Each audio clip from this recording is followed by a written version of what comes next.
Good afternoon. Welcome to the Jaybefaunt channel. I am your host, James Fauntleroy. So good to see all of you here today on this beautiful Tuesday. Today is June 13th, 2023. As always, I am your host, James Fauntleroy. And wonderful. Come on in, sit on down, have a seat. If you guys have your snacks, go ahead and grab your snacks. You know, bring your phone with you, or listen in the background as you grab your snacks and grab yourself something to drink. We're gonna have a great conversation today. Just to let you guys know, the Jaybefaunt channel is available on all major podcast platforms, so go ahead and subscribe to me there. Also part of the Revolutionary Blackout Network, so you can find me on there on a weekly basis for there. Also, if you guys would like to, you guys can also go to my Substack to get email notifications. You guys can go to jaybefaunt.substack.com for my clips as well as my live streams as well, so that you guys are aware and alerted to whenever these happen, because the YouTube algorithm really doesn't put it out there like I think they should.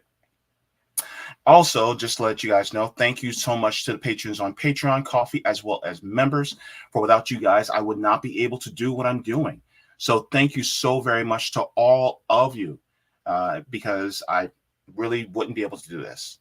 As per usual, whenever I do have a guest, I get to the comments in the chat a little bit later.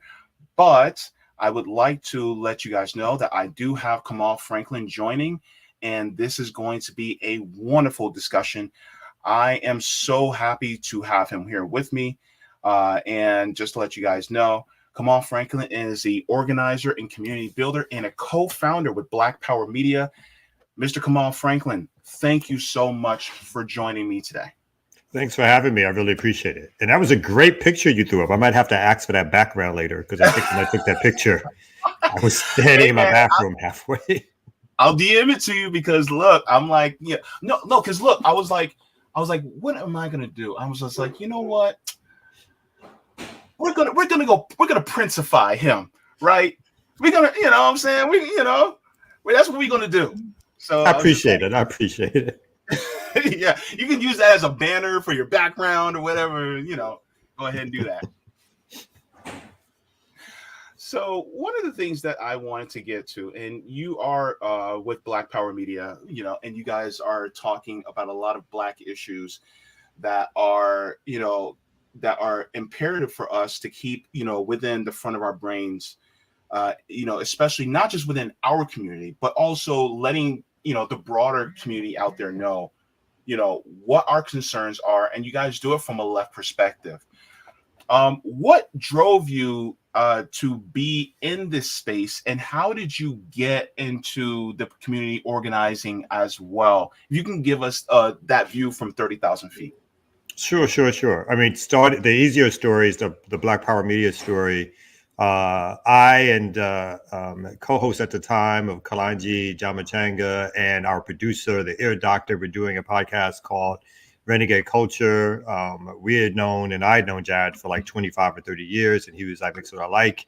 And then we frequently were guests on each other's shows. And I think Kalanji came up with the idea of, look, we needed to build out a larger platform for Black radicals to talk about the issues that we are concerned about, to talk about revolutionary nationalist politics, radical politics, to critique U.S. foreign policy, U.S. imperialism, obviously the U.S. domestic policy, talk things around culture, and all that good stuff. And so we formed, I think we're going on 2 years, Black Power Media. And, I think similar to the stuff that you guys do, is, it's a series of different video podcasts, different hosts, different times. But the discussion is always geared towards what is it that we can be talking about that gets us more organized and more politicized. But I agree with you, the YouTube algorithms are not in our favor. So we depend a lot on word of mouth and so forth.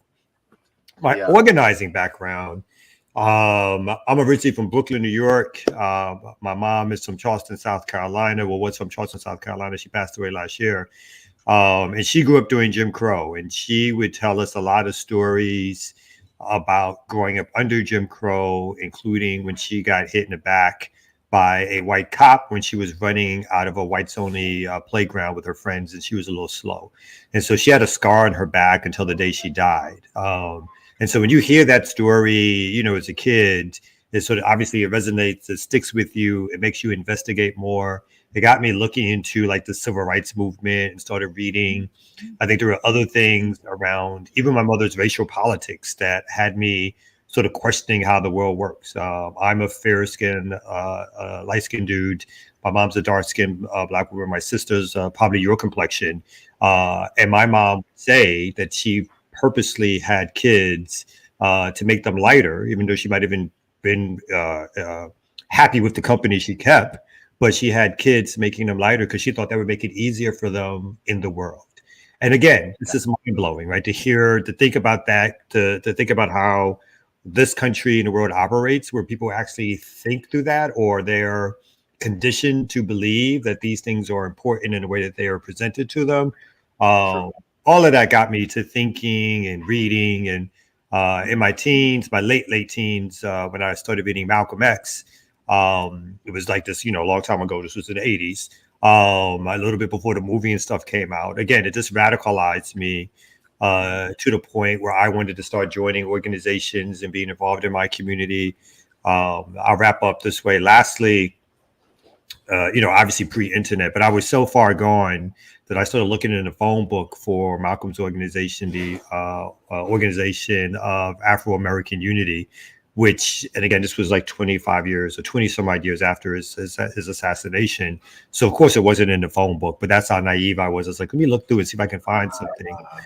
But in college, I started finding different organizations to join. My first real Black radical organization was called the African Christian Organization. I wasn't a Christian. I was an atheist. I was that before I was even politicized. But that got me on my realm. Like those folks introduced me to other folks who just introduced me to other folks. And I joined a whole bunch of different Black radical organizations in my youth. The one I stuck with was called the Malcolm X Grassroots Movement. I was with them for 17, 18 years. I left that group around 10 years ago and started Community Movement Builders, which is in a lot of ways patterned after some of the ideas of the Malcolm X Grassroots Movement. Those politics still matter to me, but have been organizing for over 30 years based on the things that I believe in, that I studied, that made sense to me around radical Black politics, and still do it today. Yeah. Yeah, I mean, you're reminding me of what Kwame Ture said about all the great leaders that we have attributed to radical politics. They all belong to different organizations.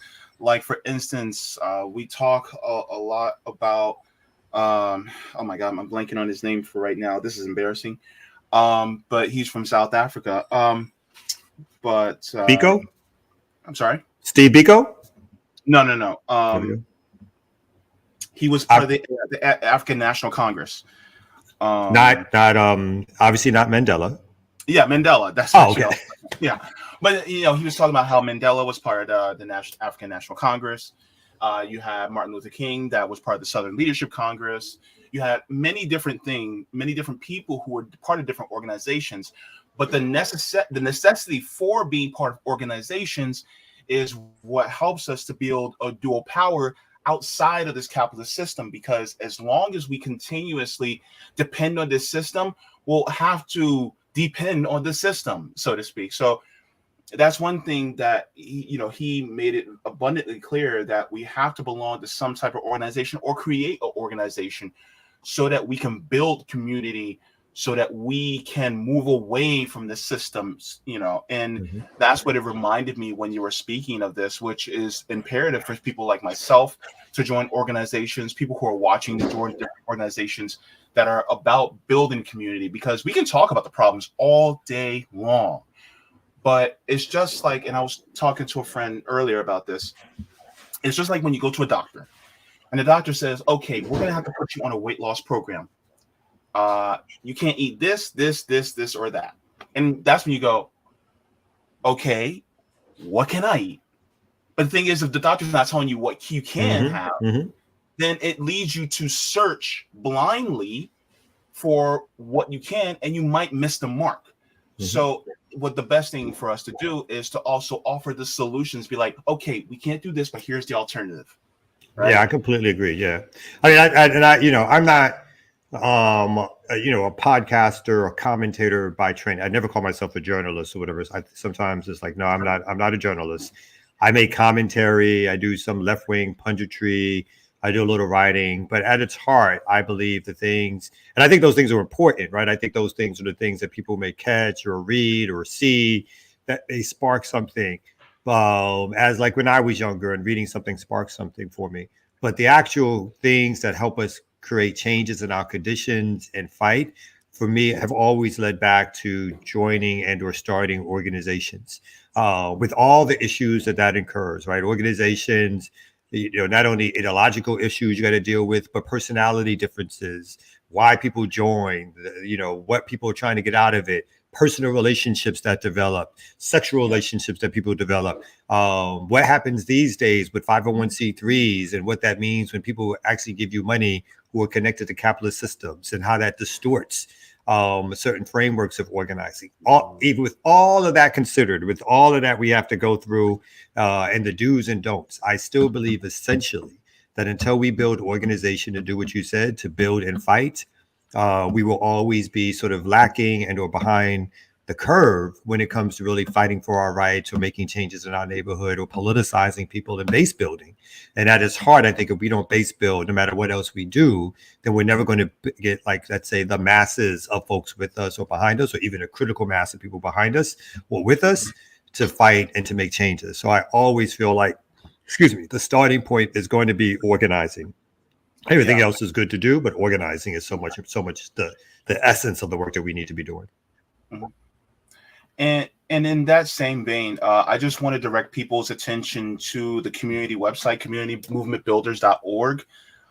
This is beautifully made website, by the way, and it says our mission is rooted in Black and sustainability, and it talks about anti-gentrification. I'm sorry to interrupt you. That heart is supposed to be Black love and sustainability. I know it doesn't always translate. Yes, I'm sorry. It's still Black. We don't care. It says our fights. It says Community Movement Builders is a Black member-based collective community, residents and activists serving Black working class and poor Black communities.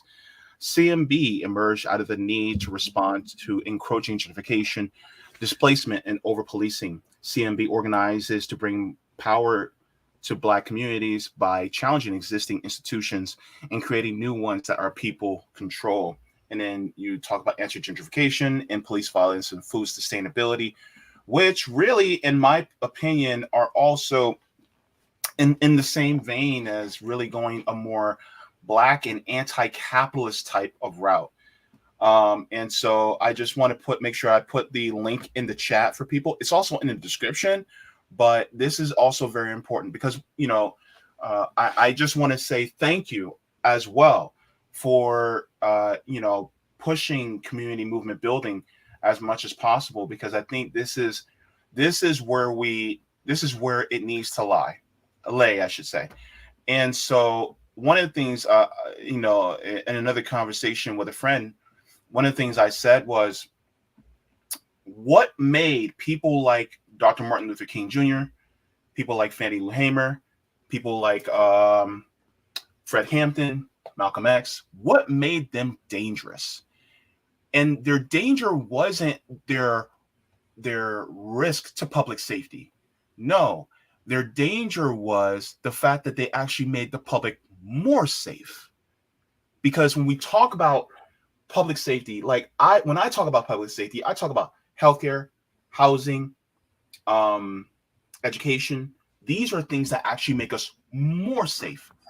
And so when you're the type of person that organizes your community into making it more safe, then the powers that be, what I like to call the corporate dictators, they don't like that, because they want to be the vehicle which, through public safety, but they keep it unsafe so that you continuously depend off of them. Whereas we're trying to make it so that we don't have a job anymore. You know what I mean?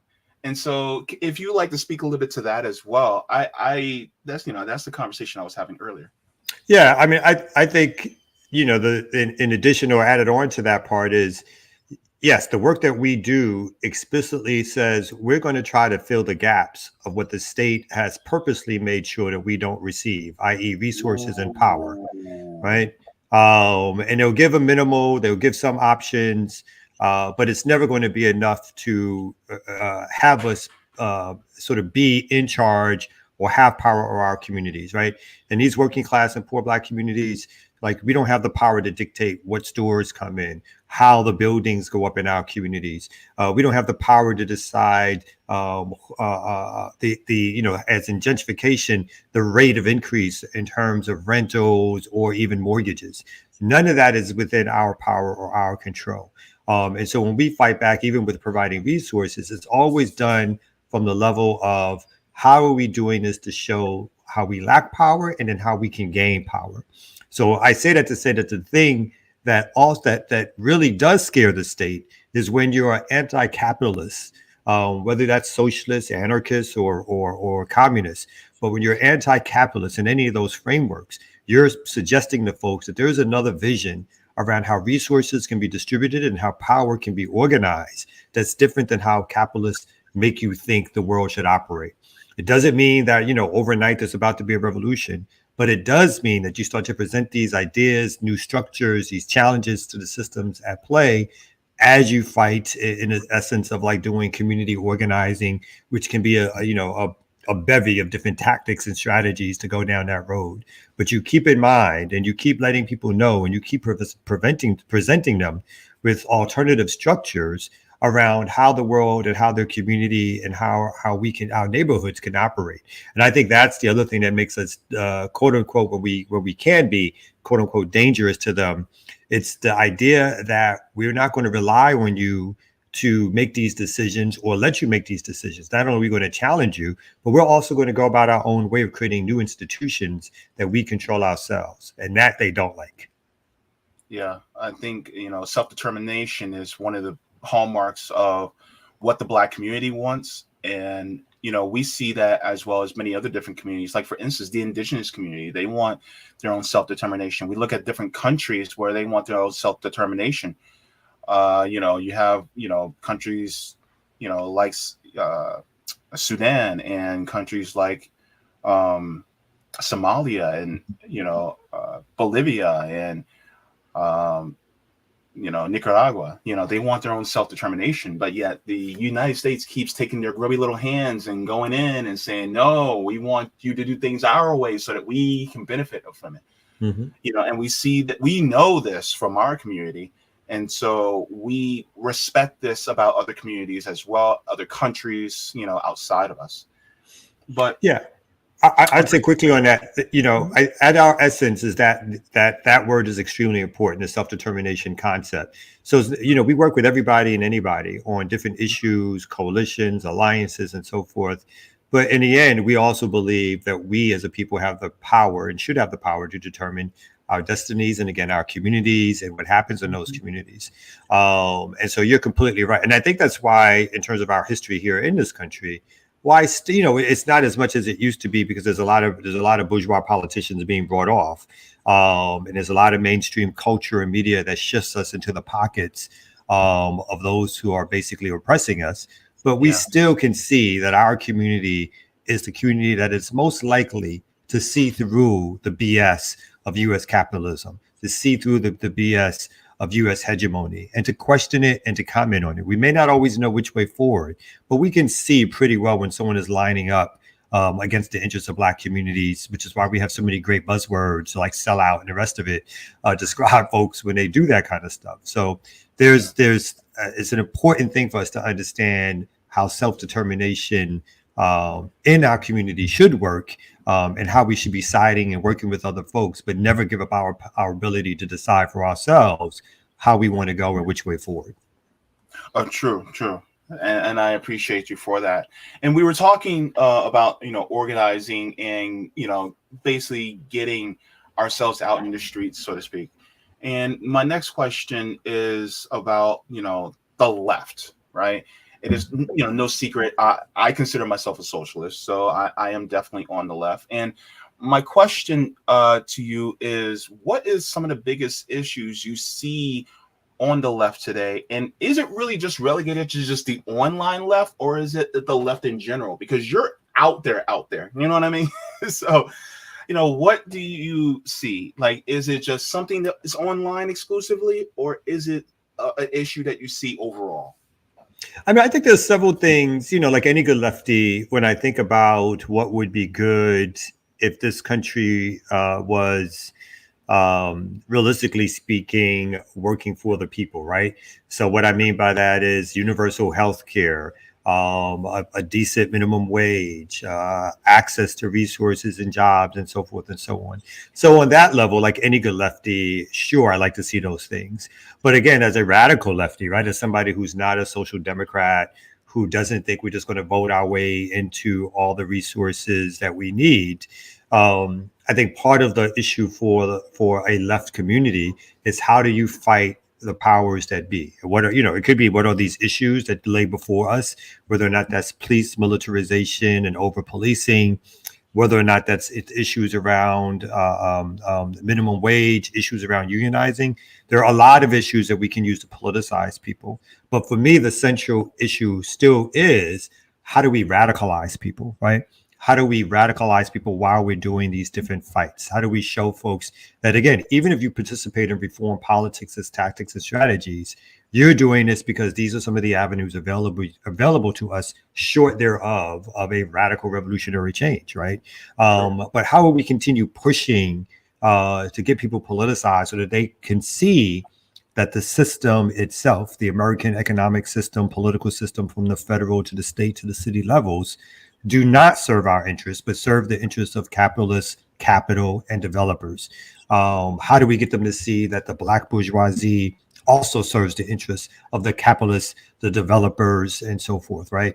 So how do we push through those blinders that people have on, even when they want to organize, that there's something that's already set up to block us, and we're going to fight around these individual issues?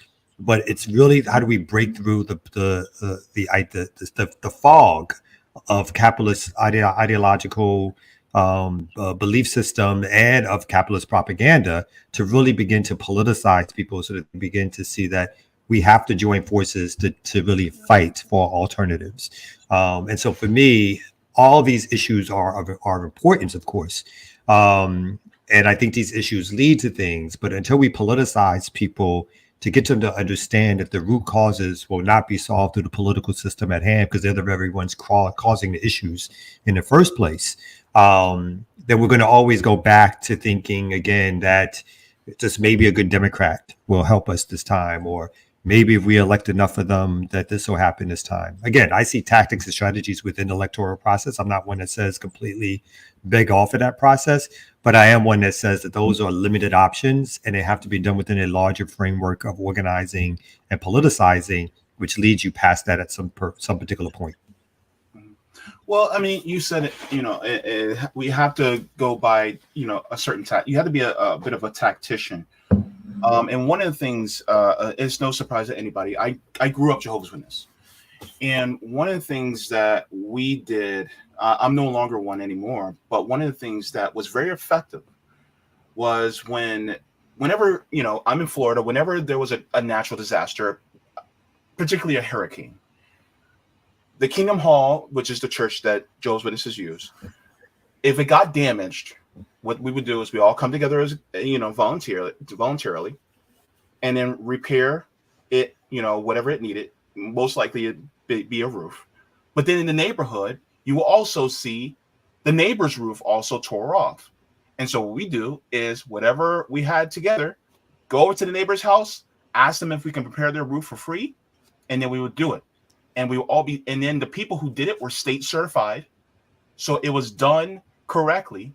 And then no money. We would preach to them and then leave. Mm-hmm. And so it's kind of the same vein when it comes to radical organizing, is that we not only just talk about the problem, but we offer ourselves as the solution or part of the solution and go, look, your kids are starving. They can't focus. You know where I'm going with this. The kids are starving. They can't focus in school. So guess what? We're going to give them free breakfast so that they can focus better in school, so that they can actually have a better future. And while we're at it, we're going to tell you that this system does nothing for us. And if we come together and we also build coalitions with other groups, then we can actually change things. Mm-hmm. So basically what the Black Panthers did. And so I think this is something where, utilizing not only our voice, but I hate to put it this way, but be bout it. You know Yeah, what I'm yeah, saying? yeah, yeah. You have to do it that way. And I think it's the means of pushing forth action along with reaction. Mhm. If that makes any sense, I don't know No, if it that. makes total sense because Yeah. we do mutual. I think a lot of our groups still today base a lot of the work on mainly like, the Panthers, SNCC to a degree, even the UNIA to a degree, Marcus Garvey's organization, as Okay. organizations that were steep within the Black community. They weren't organizations that had offices like downtown. And then they would sort of they were far more comfortable going to City Hall, talking to the politicians and the lobbyists. Our viewpoint is that we look at the organizations who had storefronts in the Black community, who lived with folks in the community when they did organizing, folks who did things like mutual aid and build businesses within the framework of what they saw the Black community wanted and or needed. And those are the chief ways in which folks have organized successfully. When Hmm. you come from a folks who are not used to having a lot of stuff in a country that took everything away from you, when you see people who can base build and do things that look like it could be advantageous to the community, folks gravitate towards that, right? And I think still to this day, when you bring up the church example, they're still the largest in like structured organizations in our community for a reason, right? Not only is it sort of the spiritual religious talk that groups like ours don't have, but it's also the fact that they create community, they create resources, they create opportunities for both people to fellowship and to join together. And they do that in a way that other groups and organizations, which we should also point out, were destroyed, who were doing that, right? So when you look at the 60s and 70s, one of the things to take out of that is that the federal government, along with the state and cities working together in different task force, they basically destroyed radical movements, right? And Yeah. what they left us with was voting and Black capitalism, right? So Oh, those are the avenues that were open to us because the radical organizing was overtly destroyed. And so when we look about doing this again or replicating or keeping it going, we have to look at what was a successful and why the state attacked it. They attacked it because it was really digging deep within the Black community, politicizing people, and like you said, providing needs for folks that they otherwise would not have had met, which made them far more open to the ideas of a group like the Black Panthers or the ideas of a SNCC or the ideas of a UNIA, because they saw that folks were challenging the hegemony of white supremacy, but they also saw that folks were providing the resources that they wanted to see provided anyway by Black folks for Black folks. yeah. It's really a opportunity of showing alternatives. I think that's what the point is. So thank you for that. Um, and because our time is limited, one of the things I wanted to ask you about was last week. This was a popcorn moment for me. This was a popcorn moment for some people. Sabs is in the chat. Hey, Sabs. But Dr. Cornel West decided to throw his hat in the ring for running for president in a third party. I just wanted to get your reaction and thoughts about that. I know you guys are going to be talking about it a little bit more at length tomorrow, but I just wanted to get your thoughts about his running as well as some newer developments of him possibly talking to the Green Party as well. What are your thoughts? Yeah. I mean, in general, I'll start off this way. I like Cornel West. I like him better, particularly after he came out against Obama and started challenging the policies and ideas of Obama.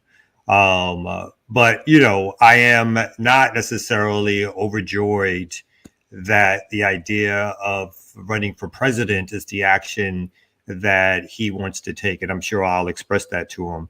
I think there's things that you do, obviously, because they're performative or because they give you an opportunity to get people to gravitate towards you, to hear you speak and talk about ideas. I understand that. I'm with that. But unless he's leading folks to say, these are either A, I'm creating an organization or institution that's going to be long lasting past this fight, because obviously this is not a real win or run for presidency. Don't have a chance in hell of winning unless I can see what that structure looks like and what that will do and what's the purposes of it. And it's outside the Democratic Party, which it is. Then I'm far more lenient into about, okay, I can see where this is going and how this can be of some value. But I think we've had this, we've had sort of left figures or progressive figures who run for, the office of the presidency. And, whether or not it builds the infrastructure that people wanted to build is always a question. So, again, there's things about the Green Party I like, but until they dig deep in terms of local elections and presenting a left force, I don't know how much resources I want to pour into it, right? I'm much more comfortable, and this is my own, viewpoint about these things. I want a base bill before I jump into anything that has a sniff of too much electoral work, right? I want a base bill with people. I want to do the stuff that we talked about earlier, the mutual aid, building cooperatives, fighting against power and for power from the outside. And then maybe there's a level or of which you engage in some form of electoral politics. Once those folks are politicized, they're a part of your organizational apparatus, they can be held accountable to the work. They fit within a larger structure of work. But I'm not always comfortable when individuals, particularly well-known individuals, kind of step out on their own and say they're going to do ABC.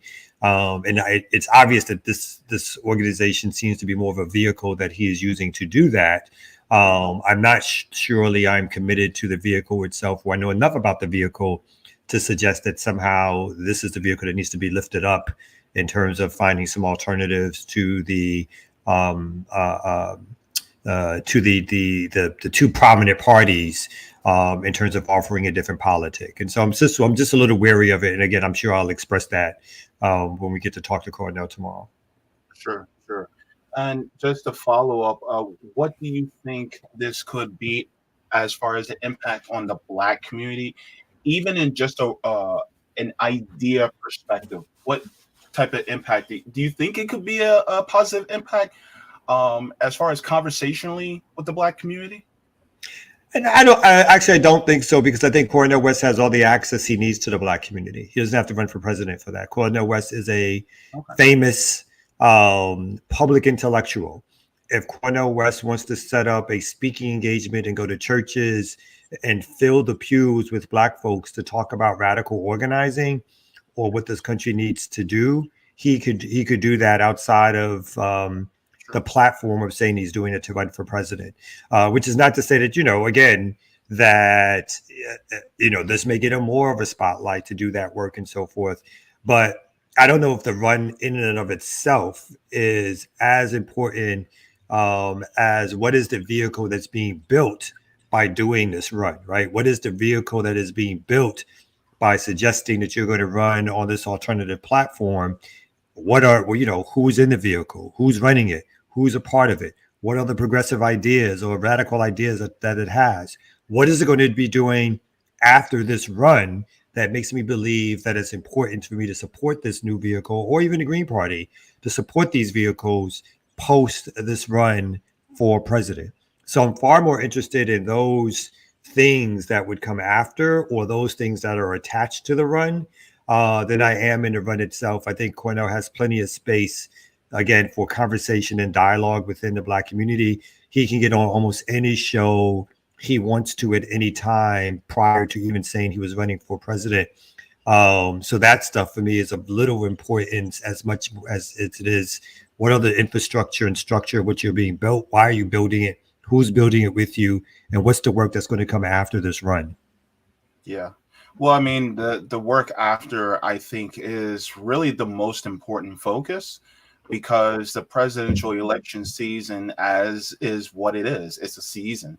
And the thing is that the work must continue, because I'm of the same opinion, is that I don't think he'll win. But what I did say, you don't think he'll win?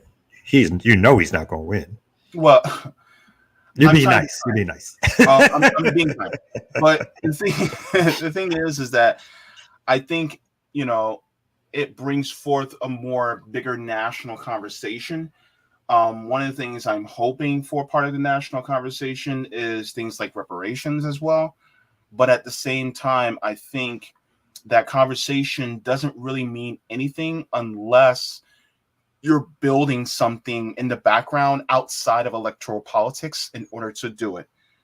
It's like it's like it's like just talking about getting married. Oh, we're just talking about getting married. Oh, we're just talking about it, but you're not shopping for rings. You know what I'm saying? You're not cake testing. You're not getting the flowers. You're not asking the probing questions about it. You're just talking about it. So my thing is, like, I don't just want to talk about it. You know what I'm saying? Because the thing is that we can talk about getting married day in, day out, but it doesn't mean it's going to happen. But once you start shopping for rings, that's when you know that things are starting to happen.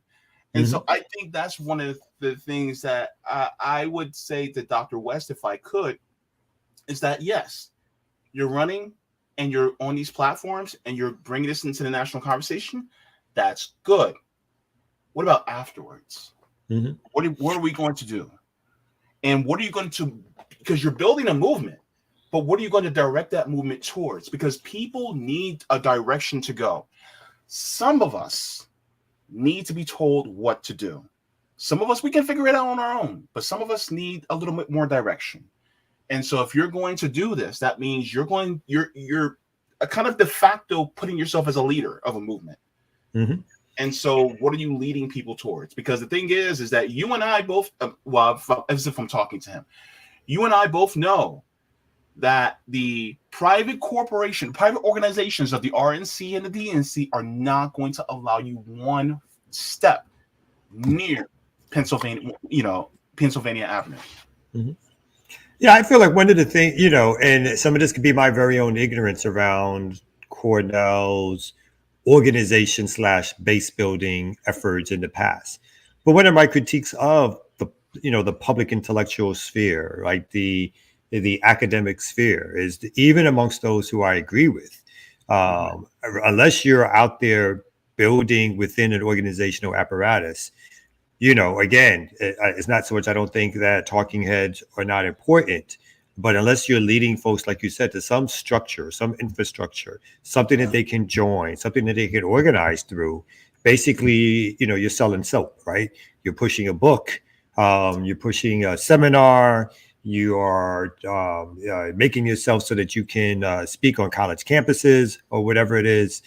But unless you're pushing them towards an organizational apparatus that they can join, that they can be a part of, that they can vote in, that they can get some work in, those are the things that we would need from a figure, let's say, of the quote unquote stature of a Cornell, who again can get on national TV by snapping his fingers, right? So for me, it's always that these folks who have access to public airways, unfortunately, in our recent history, do far more of the push themselves and their sensibilities, even if they're doing it through a language of a radical or progressive lens, than they are actually building power for people who need to build power. Like you said, like people who are looking to be asked, like, where do I go? What can I put my trust in? Cornell West can do a lot to try to make sure that kind of work was being done. This is a super chat from Savvy. Thank you so much for the $10. Dr. West worked with the Black Panthers. He's done a lot in the community. Did he? Sabby, you're going to have me on your show so that we can debate how much work Cornell West did with the Black Panther Party members. Of the Black Panther Party members that I've either worked with or talked to, never have they ever mentioned Cornell West as an ally of their struggle and or movement, which is not to say that he did not do something with them, but it has never been lifted up of like, this is what Cornell did with us, for us at the time. So let's have that conversation. I like that. You guys could DM each other. I'm not getting in between. I haven't been on. This is my way of trying to get on Sabby's show. I haven't been on the show before, so Well, Sabs, you. But in the same vein, and I want to get into this because we only have a few minutes left. But one of the questions I have is, if you were somehow to ascend to the White House, which I know that wouldn't happen, But if you in another universe, what would be the first three things that you would enact as, commander in chief within your first 100 days, if just hypothetically speaking? Well, with hypothetically speaking, I would dismantle the military industrial complex and use those resources towards making sure that everybody had housing, making sure that people had health care, like there was a healthcare system that was a public healthcare system. Mm-hmm. I would also begin to play with the idea of changing how the means of production are orientated in this country. I would also, lastly, and this would be my reformist avenue, raise the taxes on the rich to pay for other things that I think we need. But I would have to play around with those ideas if I was to ascend. I think might be a pretty quickly to an assassination attempt, but those would be the things that I would do. I think you'd have to dismantle the empire, right? Because you have to give other countries also space to do things that they need to do and they want to do, which could get covered to somebody who could fill that position. So those are, in general, off the top of my head, those are some of the things I think I would work on. Cool. Well, thank you very much for that. That was a very nuanced answer, and I appreciate that. My final question actually is one that is more introspective. So, of course, you lived a long life and you're at the end of your life. What is one thought you want people to remember about you? I would say that I tried, right? That I dedicated myself to organizing. I'm sure I didn't do everything correctly. I'm sure I got into a lot of unnecessary squabbles and fights, but I would like for people not to. I like the people to say that that person believed in what they were doing, did so in a way that was filled with integrity, left something behind that others could take over, maybe even take over while he's here, but a structure that's still standing and working in our community way after that person was gone. So, for me, it's about like the good try. I'm not the smartest person in the world. I don't have all the skills in the world, but I know that, whatever benefits or skills that I do have, I've put them a lot towards organizing in my community and fighting for power within my community. And so I think people understand, if people could understand at that day of reckoning, that I tried very hard to do it in a way that was integrity filled. So I would say that. That was a beautiful thought. I appreciate that, and I think that is what is important. The effort, right? The effort put forth is what is means the most to anybody, and I think as long as we all just put forth that effort, a lot can be accomplished. And I appreciate that from you, definitely. I thank you. So one of the things that I wanted to show is that, look, if you guys have not yet, you guys need to tune in to Black Power Media. He's going to be having on Dr. Cornell West, and there's going to be some wonderful questions to take note of. And so, if you guys have not, you guys can go to blackpowermedia.org, or you guys can also look up YouTube on Black Power Media. What other platforms are you guys on as well? We're on YouTube, obviously the website you have up. Occasionally we're on Rumble, but our main platform still at this point is YouTube, and so folks should look for us on there. Okay, great. Thank you so very much. The links are also in the description as well. Look, Mr. Kamau Franklin, it was a pleasure. It was an honor to have you. Thank you so much for coming. Thank you. I appreciate you having time for me, man. And Yeah. thank you for being patient with me. I appreciate it. Yeah, and look, I was excited for this, so I'm still hot. I'm still shaking because it was a great conversation. And please come back soon. Please do not be a stranger. We'll be in the DMs, and I would love to have all the members of Black Power Media on as well. Definitely. I'll let them know. Thank you so much, James. I appreciate you. All right. Thanks. Bye-bye. All right. Peace. All right, everybody. So that was a wonderful conversation. I've been wanting to talk with Mr. Kamau Franklin for quite a while. And it went better, even better than even I expected. This was just a, deeply nuanced conversation, which I deeply appreciate. And I thank you all for being in here. Because I think that there needs to be a lot of dialogue on the left, a lot of cross pollination in order for us to get more ideas out there. And of course, because of his experience as being an organizer, I can glean that as well so that I can do more of that. And if Dr. Kamau Franklin is still watching, then I hope to get some organizing ideas from you in the background too, because I want to do more of that. And so I just want to thank him. Did you guys like the stream, by the way? I hope you did.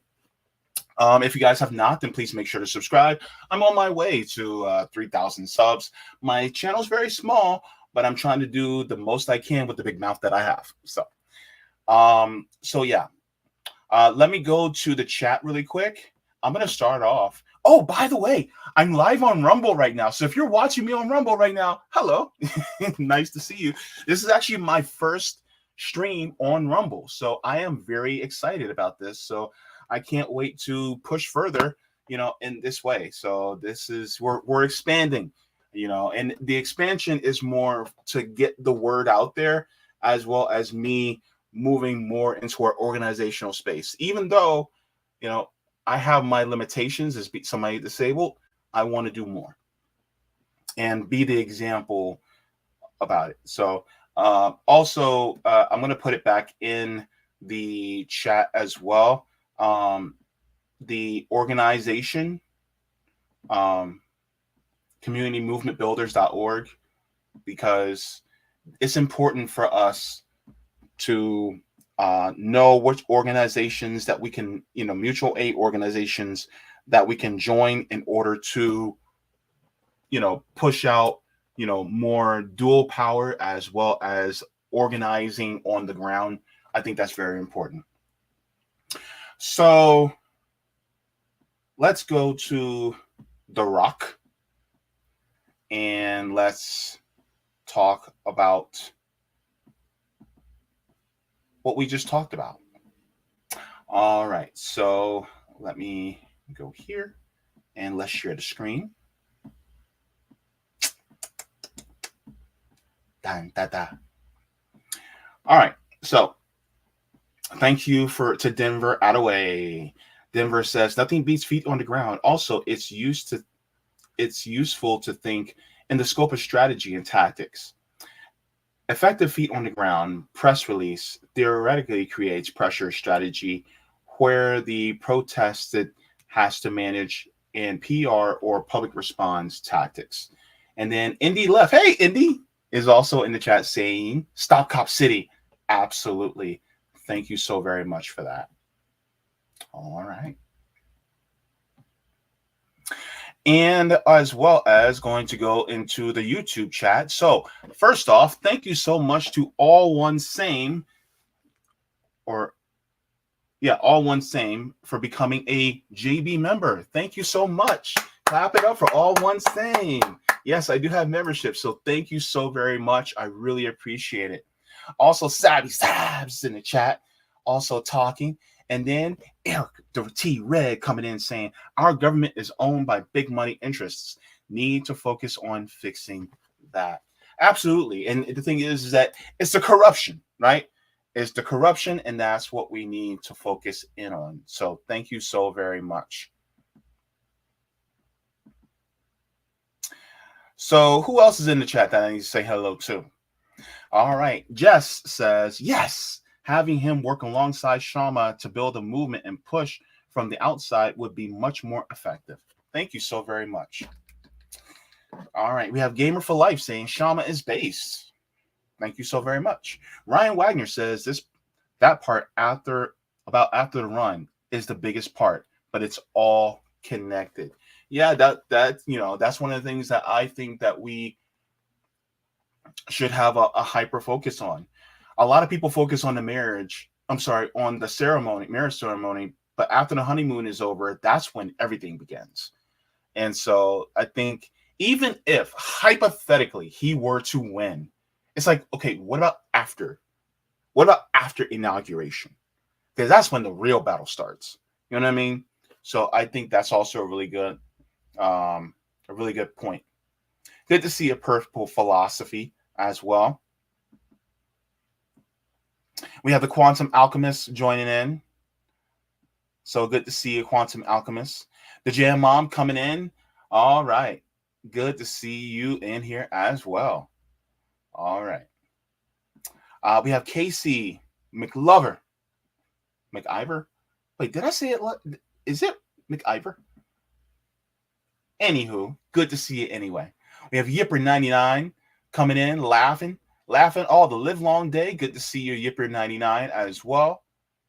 We have Colin coming in, saying the only talking heads we should listen to is the band. Oh my goodness.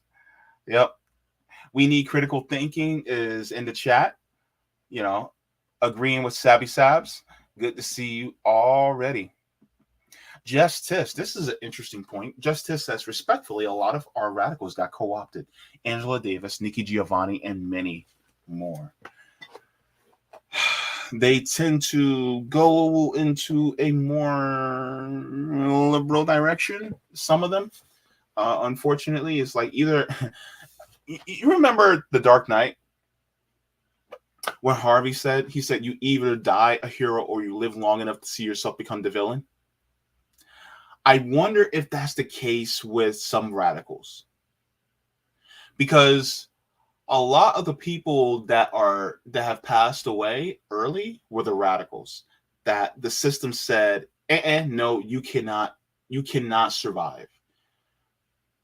And so somebody made a great point on TikTok once. They said a lot of the people that were deeply radical, they were imprisoned or they were killed.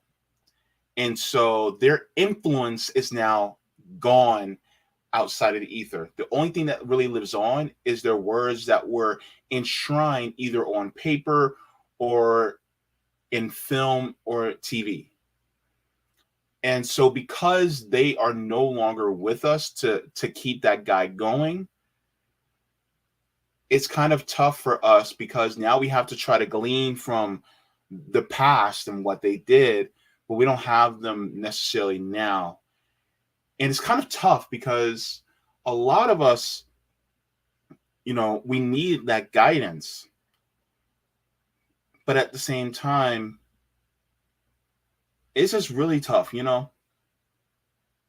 I would like to, I wish I can go back in time and talk to them and see, like, how did you do this and how did you do that? Because some of the people who did survive are some of the people that went another direction. They went more of the more neoliberal direction.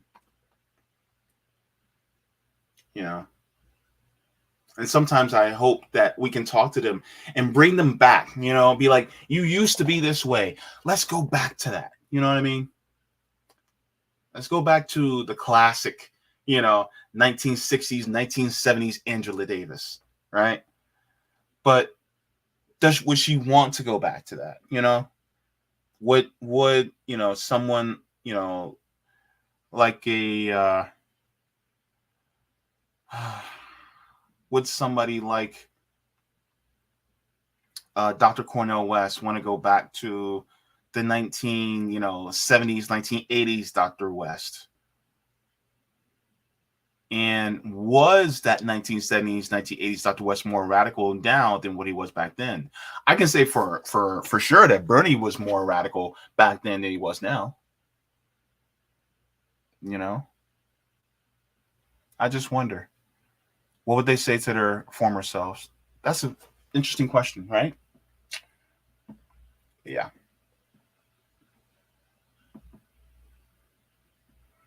Good to see you, Black Zen. Also, nice to have you here in the chat. Lovely avatar, by the way. That's beautiful. All right. Ryan Wagner says, age can quell a revolutionary heart in some circumstances. Oh, boy. Yeah, unfortunately, that also, we have to keep that alive. We can get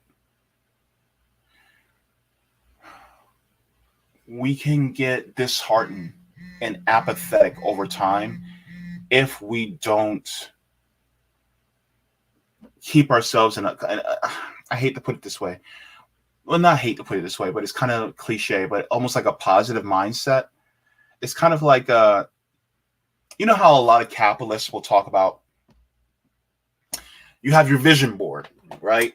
You put the house that you want, you put the job that you want, you put the car that you want. I think we can glean from that and having a vision board of, this is the type of world that we want. This is the type of, happiness that we want, in regards to people having healthcare. This is the type of community that we wish to have. It's almost kind of, and I know it sounds kind of, Gene Roddenberry-esque, kind of Star Trek-esque in what I would like to see. But if we keep that in our mind's eye, I honestly think that can help us to keep from swaying and faltering and going, well, apathetically, it's not going to happen. I'm just going to move into the neoliberal space and then just charge, money for speaking engagements and then just make as much money as I possibly can, because it's never going to happen. I don't want to be that guy.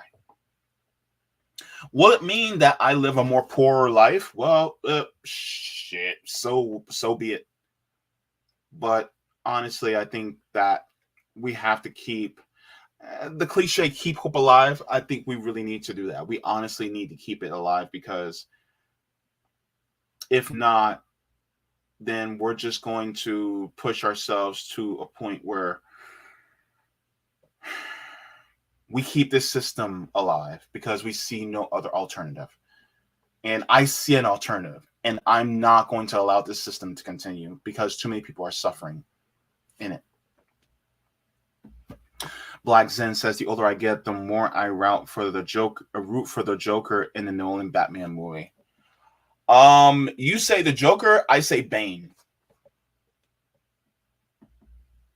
And the thing is that I think it was more of a system that people like Bruce Wayne were existing in, and he was trying to put band-aids on a problem of a gaping wound, right? Fighting people in the streets, whereas he's a billionaire and he literally could influence and change the system of Gotham on a fundamental level.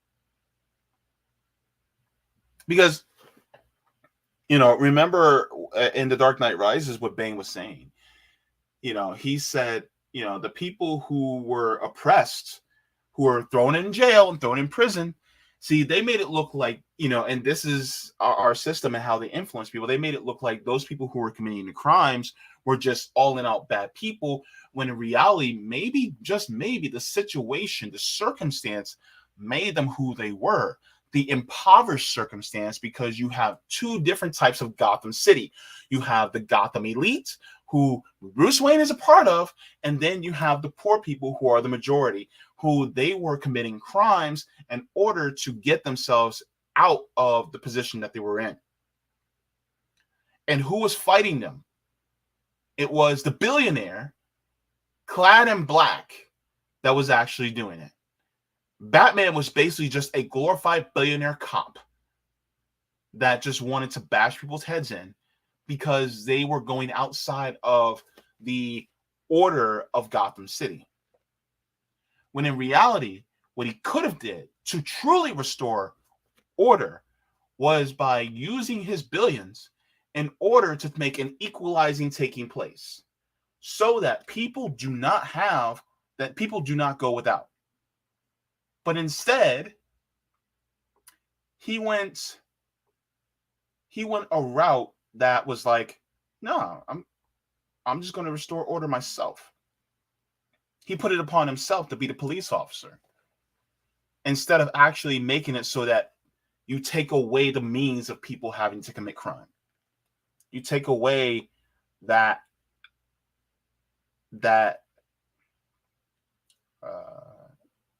point where people just were apathetic and they just said, okay, well, I guess I'll work for this mob boss in order to have a better opportunity for myself. But yeah. And so, remember what Bane said, we're gonna, take these rich people and take them, drag them out of their decadent homes into the cold world that we all know, And so you remember in that sequence, in that monologue, where all the people who were poor and displaced were actually in the mansions popping bottles of champagne because they never got to live a decent life. And so I'm not necessarily praising criminal elements that want to replace being the rich on top. I'm embracing the elements of taking the inequality out of the system so that everyone can have a high standard of living. Because we have a system where we have a scarcity mindset, and that scarcity mindset says only the few can have this decadent type of living, and everybody else has to have either substandard or low standard of living, and or nothing at all. When in reality, it is actually the ability of all of us to have a high standard of living, no matter who you are. You can have a high standard of living when it's regards to where you live, your housing. You can have a high standard of living when it comes to your healthcare. You can have a high standard of living. Everybody can vacation in Cabo. Everybody can vacation. And look, my idea of a beautiful future is being able to go to Gaza and go to a wedding in Gaza and vacation there, or vacation in Yemen, right? That to me would be a beautiful future. We can all have that. It just means that nobody is above somebody else. And that, I think, is where it lies. Because you have some people who think that they're better than others. And so they deem themselves as their living standards should be higher than anybody else, which I disagree with. We are all born, we all live, we all die. We all do not deserve that much more than anybody else. But that's what makes me a socialist.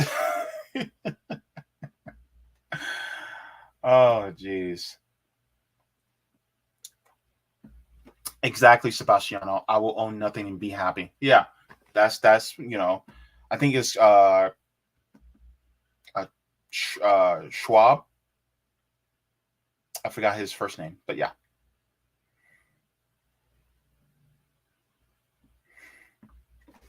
The Jam Mom says, I think based on what he said at the beginning of Sabi's interview about Ford, Baraka, and Kimberly, you can say he's influenced by radical ideas, but his career overall has been more integrationist. Interesting. Klaus Schwab. Yeah. Thank you so very much. You guys corrected me. Thank you. I appreciate it. But yeah. And so I just want to thank you guys as well. I got some more.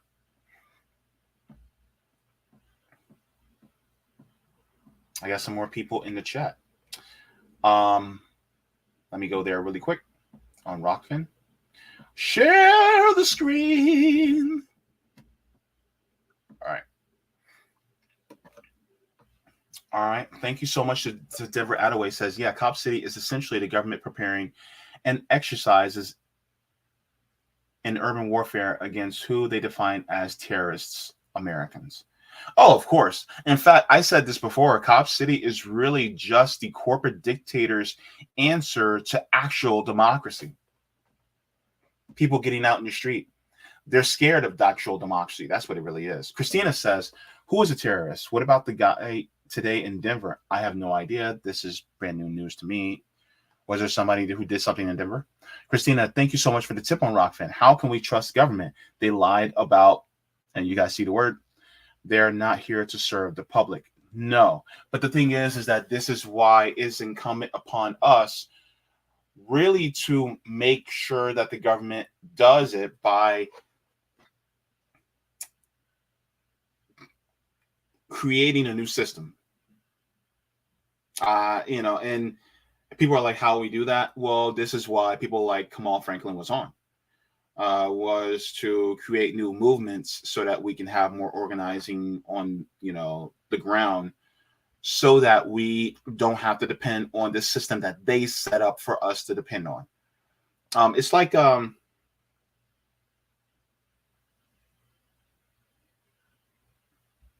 it's going to sound capitalistic, but stay with me.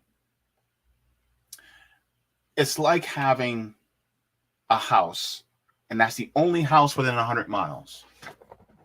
And that house is just a shack, right?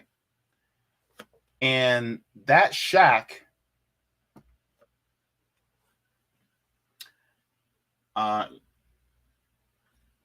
it's the only game in town. It's the only place to stay. It's the only place to live in. But say somebody else builds another house. It's not a mansion, but it's decent. Got a nice foundation, has 4 walls. Instead of having an outhouse, it has an indoor plumbing, it has a kitchen, and it has a stove where you can cook hot meals, yada yada yada. Well, then you built that without it being an oppressive force inside, and so you go into that one because it's better. And the house that is a shack, that was the only game in town, it had a nice paint job. And it has some nice ornaments, but it's still a shack. And now you have something better. Or even then, it's like having a house that's nice, but you're getting beat day in, day out inside, and you're getting abused. Versus a house that's not so nice, but you're free and you're not being abused. Which one are you going to choose? Because the one that you go in where you're not being abused, you can actually own that house and you can actually upgrade it. So which one are you going to do? I'm going to leave this abusive relationship. I'm going to go into the new home, even though it may not be as nice, even though I'm subject to staying in the room. I can't go throughout the rest of the house anyway. I'm going to go to a place where it may not be as nice, but I can go through all the house. And I'm going to go in, I'm going to upgrade that one and have something better for myself. That's the thing when it comes to this system. Because the system is, you have freedom, meaning you have access to a door and a doorknob to open the door to go into the house, but they don't allow you to leave that bedroom. They don't allow you to leave that basement. I want to leave the basement and go throughout the house. So the next house that I go into that I'm leaving, I'm going to be able to go throughout the entire house. It may not be as big, it may not be as nice, but it'll be better because I'm not going to be subject to being abused. The system is capitalism. Capitalism looks beautiful, but you got to leave. You got to leave in order to be able to grow. We as a species have outlived and outgrown capitalism. It does not do a thing for us anymore. And so Black people, we have been saying this for 400 years. We've been on this. But a lot of people now are also finding this out. They're like, I can't do this. We need a new system. And so I'm glad to see that more people are listening now. So yeah.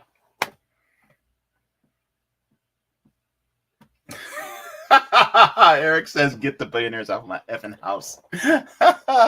That's hilarious. Yeah, so that was great.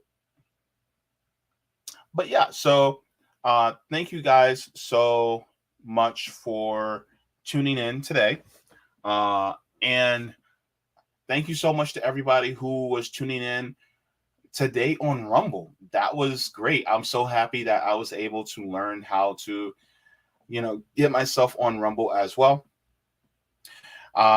And by the way, I will be trying to catch up on the readings. I know I've slacked off, but it's been, a lot over the last few weeks. But I am getting into that as well. And so uh, tune in as I will get into the book by Dr. Devon Price, Laziness Does Not Exist. I cannot wait to get back into it as well. So we'll be tune in for that for later this week, as well as I will continue to reading and finishing up on Asada Shakur's autobiography on this channel. So you guys can get that in as well. I'm gonna try to get my reading in probably later this evening, or not later this evening, because I will be doing some clipping and stuff like that. But I'll try to do it Thursday. I got something to do. I got to do Thursday. But anyways, we'll get into it, right? And thank you so much to everybody who also goes to my Substack for email notifications. You guys can go to jaybefaunt.substack.com for email notifications to know whenever I do go live. Thank you so very much. And as well as, in addition to, and furthermore, you guys can also go to my Patreon or my Coffee, or you guys can also become members. Yes, I do have memberships. And thank you so much to the patrons on Patreon and Coffee for being a support for this channel. Without you guys, I would not be able to do this. And it is a blessing overall from the universe. Thank you so very much. By the way, I also want to give us a big shout out and thank you to Kamau Franklin for jumping in and coming on my tiny little channel and, chewing the fat with me and talking about, organizing and his history and his evolution. And I cannot wait to him to come back on. We can talk about some foreign and domestic stuff that the empire is doing, because we got to talk about it. All right. So, with that being said, I got to get going because I'm hungry. Lord and Lord. Plus, I'm going to try to join RBN Live today. There's going to be some things we're going to be talking about. But yeah, thank you so very much to everybody. Make sure to tune in to Black Power Media tomorrow. They're going to be having on Dr. Cornell West. It's going to be a very interesting discussion.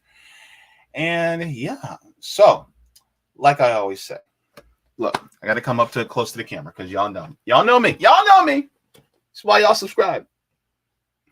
Water your plants. Water yourselves. Leave the world better than you found it. Smoke them if you got them. Drink them if you got them. If you ain't got them, then look, watch something funny, because laughter and joy is revolutionary. And also, while I'm at it, try to focus on, other organizations so that you can improve the community around you. Mutualaid.org is actually a really great resource. If you guys would like to, you guys can go to mutualaid.org and you can actually look up different mutual aid areas across the nation so that you guys can join some type of organization that helps the people in your area. Or you guys can just do it freelance, and just ask people, around you what they may need. And if you can facilitate it, then hey, go ahead and do that. But be loving to the community around you. By the way, forehead kisses. I love you for watching. And take care, everybody. Love you.